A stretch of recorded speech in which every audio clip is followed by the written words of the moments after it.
feels like a test that I fail, so depressed when I can't seem to get out. But something deep inside won't let me quit.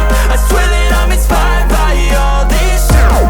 Tell me that I can't and I won't. That's what guides me the most. Your lies, I'll do what I want. Gas in the middle of the sun, never leave. She's so bad, can't make the bed.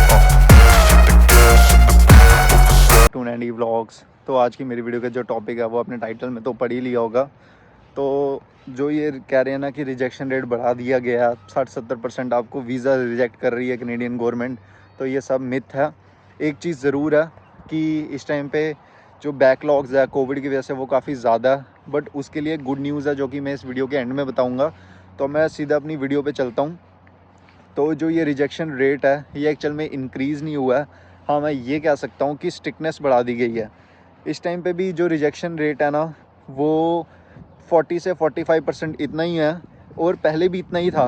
बस अगर कहीं ना कहीं 5% ज़्यादा बढ़ा भी होगा तो वो इसीलिए क्योंकि अब स्ट्रिक्टनेस हुई है।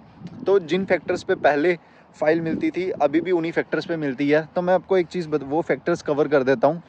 तो पहला क्या पॉइंट था ना कि आप कौन से एजेंट चूज़ कर रहे हो उस पर डिपेंड करता है। तो क्या होता है ना, कई एजेंट्स के टाई अप्स होते हैं किसी कॉलेज के साथ।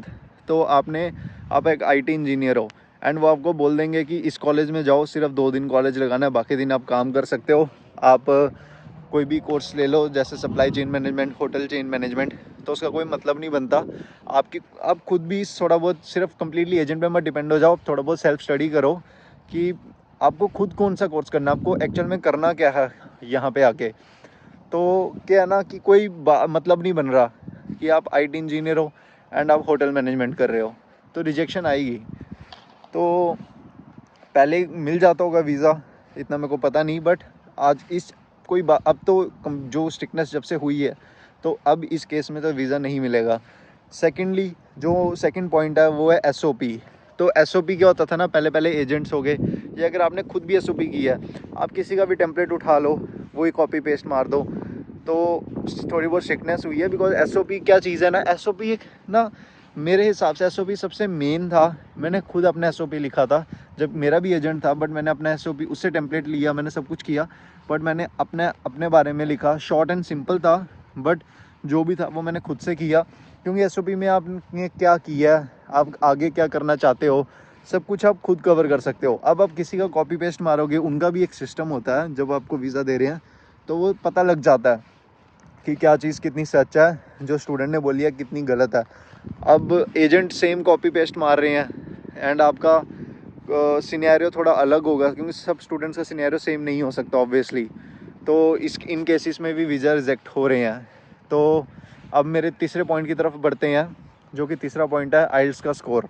तो पहले क्या होता था ना कि आपके 5.5 बैंड हो या 6 बैंड हो, आपको एडमिशन मिल जाती थी। अभी भी मिलती होगी कई केसेस में, बट अब आपको ना काफ़ी चीज़ें देखनी पड़ती है। जो मैं आपको बताता हूँ, मैं बोलना क्या चाह रहा हूँ कि कई कॉलेज हैं जो 5.5 बैंड पे आपको एडमिशन दे देंगे, बट आपकी फ़ाइल एसडीएस कैटेगरी में लगी है, तो एसडीएस कैटेगरी में आपको 5.5 बैंड पे एडमिशन नहीं मिलेगा। इन केसेस में भी आपको रिजेक्शन आ सकती है। तो अब जैसे एग्जांपल के तौर पे कई यूनिवर्सिटीज़ ऐसी हैं जो इस टाइम पे उनकी minimum requirement he 6.5 band and 7 band है। तो अब आपको हर जो रिक्वायरमेंट होगी, आपकी डॉक्यूमेंटेशन सब ओरिजिनल होनी चाहिए, आपको सब कुछ प्रॉपरली कवर करना है, तब जाके ही आपको कहते हैं ना जो कि वीज़ा आपका मिलेगा।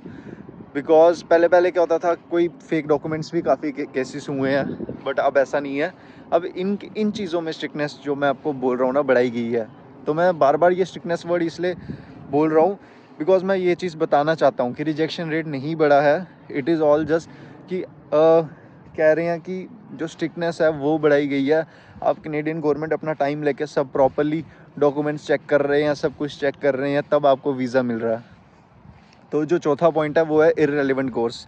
तो इररिलेवेंट कोर्स क्या है, इसमें खुद भी है, इसमें एजेंट की नहीं है, इसमें खुद भी है। हाँ, आपने अंडर ग्रेजुएशन की है, समझ लो सिविल इंजीनियरिंग में, मैं खुद की एग्जांपल ले लेता हूँ, एंड फिर मैंने मास्टर्स भी कर रखी होती अपनी सिविल इंजीनियरिंग में ही, किसी भी एक पर्टिकुलर उसमें, एंड देन मैं यहाँ पे पोस्ट ग्रेजुएशन डिप्लोमा करने आता, तो उसका कोई मतलब नहीं बनता था कि मैंने मास्टर्स कर रखी है एंड उसके बाद मैं पीजीडी करने आ रहा हूँ, उसका कोई मतलब नहीं था। तो उन केसेस में भी रिजेक्शन आ रही हैं, क्योंकि क्या होता है ना, नॉर्मली लोग सोचते हैं कि ठीक है हमने मास्टर्स भी कर रखी है, हमें थोड़ा बहुत एक्सपीरियंस भी है, तो अब हम कनाडा चलते हैं, वहाँ पे अच्छी किसी कंपनी में ट्राई करेंगे, 1 साल का कोई भी पीजीडी का कोर्स ले लेते हैं एंड देन एक्सपीरियंस लेके पीआर भी फाइल कर देंगे। तो अब ये चीज़ें भी काफ़ी देखी जा रही हैं कि अब मैं एक्सपीरियंस में भी एक चीज़ बता देता हूँ कि फॉर एग्ज़ाम्पल आप किसी कंस्ट्रक्शन कंपनी में लगे हो एंड आप वहाँ पे प्रोजेक्ट मैनेजर हो, आप ऑलरेडी प्रोजेक्ट मैनेजर हो एंड आप यहाँ पे पोस्ट ग्रेजुएशन डिप्लोमा करने आ रहे हो कंस्ट्रक्शन प्रोजेक्ट मैनेजमेंट में, तो उसका भी कोई मेरे को नहीं लगता कि कोई मतलब बन रहा है कि आप ऑलरेडी एक प्रोजेक्ट मैनेजर हो एंड आप वही सेम पढ़ाई करने आ रहे हो। तो ये चीज़ें हैं जो कि आजकल काफ़ी ज़्यादा देखी जा रही हैं एंड इन्हीं वजह से रिजेक्शन जो मिल रही है, पहले दे देते थे, अब पहले का इतना मेरे को पता नहीं, बट पहले इतनी स्ट्रिक्टनेस नहीं थी, इतना मैं कह सकता हूँ। बट अब ये चीज़ें देखी जा रही हैं, तो ये चीज़ें आप कम्प्लीटली एजेंट्स पे मत छोड़ो, आप खुद भी स्टडी करो। और अब मैं आगे बढ़ता हूँ। तो अब जो ये पॉइंट है 5वां, ये भी काफ़ी ज़्यादा मेन है, क्योंकि जब स्टूडेंट्स को रिजेक्शन आती है ना, तो मैक्सिमम टाइम यही लिखा होता है कि we think you want return back to your home country. तो इसका क्या मतलब है, तो एंड ये क्यों है, तो इसमें काफ़ी चीज़ें देखी जाती हैं एंड सबसे मेजर जो इसमें रोल होता है वो एसओपी का ही होता है।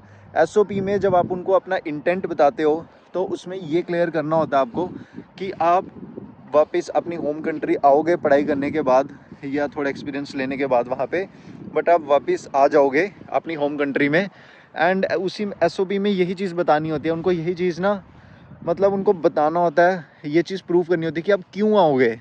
आप इन केसेस में कुछ बता सकते हो कि अगर आपका किसी का अपना बिज़नेस चल रहा हो, ऑलरेडी फैमिली बिज़नेस हो या कुछ भी, तो ऐसा कोई उनको ना प्रूफ देना पड़ता है, जिसमें आप उनको ये चीज़ क्लियर करो कि आप वापस आओगे। एंड रिजेक्शन में एक और चीज़ होती है जो मेरे टाइम पे कुछ क्योंकि हमारे कॉलेज ने ग्रुप बना दिया था, बट क्योंकि वीज़ास डिले चल रहे थे बैकलॉग की वजह से, तो ऑलरेडी हमारे कॉलेज का तो ग्रुप बन चुका था व्हाट्सएप ग्रुप, तो उसमें भी कई स्टूडेंट्स को इस चीज़ पे रिजेक्शन आई थी कि यू आर ओवर क्वालिफाइड। तो ये जो ओवर क्वालिफाइड होता है और आप यू वोंट रिटर्न, तो ये सारी चीज़ें ना आपको एसओपी में क्लियर करनी होती है।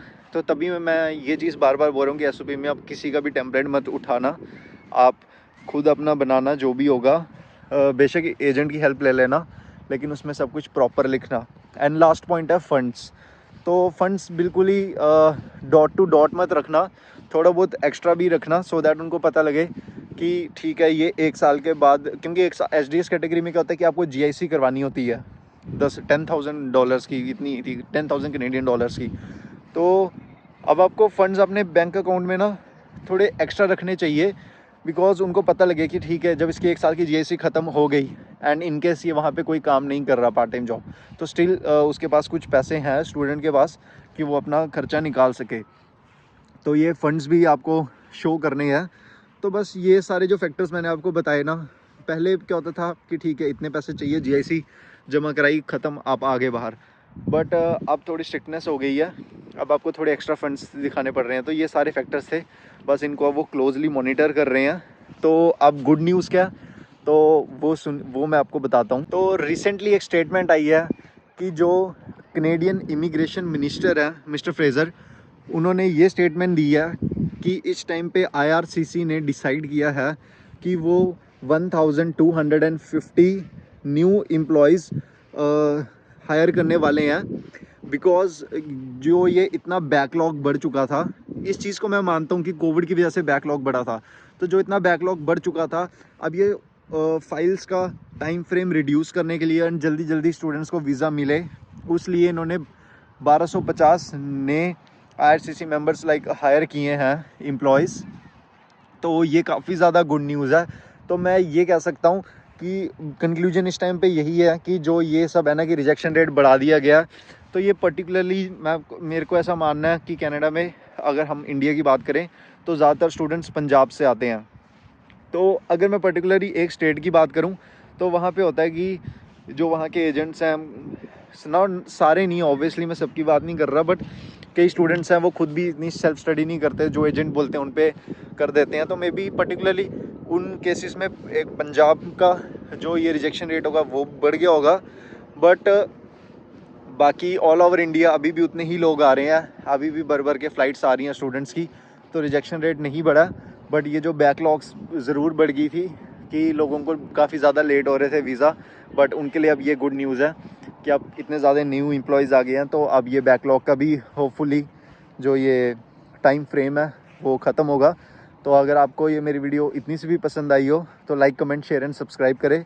इससे क्या होगा ना, मेरे को मोटिवेशन मिलेगी एंड मैं इसी तरह अच्छी वीडियोज़ आपके लिए लाऊंगा। तो आप ये वीडियो ज़रूर शेयर करना उन स्टूडेंट्स के साथ जिन्होंने कनाडा में फ़ाइल लगाई है या लगाना चाहते हैं, बिकॉज़ उससे जो ये मिथ है जो उन्होंने सुना है वो चीज़ क्लियर होगी पहली बात तो उनके माइंड में, एंड उनको थोड़ी बहुत मोटिवेशन भी मिलेगी जो ये गुड न्यूज़ मैंने आपको दी है। तो मिलते हैं अगली वीडियो में। Over and out.